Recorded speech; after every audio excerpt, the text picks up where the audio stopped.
Nasib apes dialami seorang pria yang melakukan begal payudara di kawasan Jembatan Musi 2, Palembang, Sumatera Selatan pada Sabtu 23 April.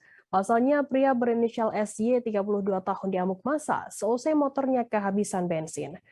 Saat itu ia baru saja melakukan aksi begal payudara terhadap perempuan berinisial AW 19 tahun. Kejadian tersebut bermula saat AW baru saja pulang dari rumah neneknya dan melintas di TKP. SY pun membuntuti korban dari belakang. AW yang curiga kemudian mempercepat laju kendaraan motornya.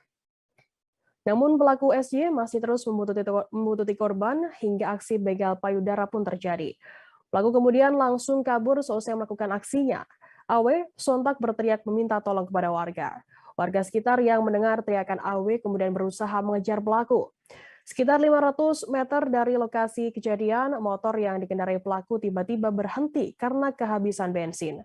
Korban dan warga yang mengejar pelaku langsung mengeroyok SY.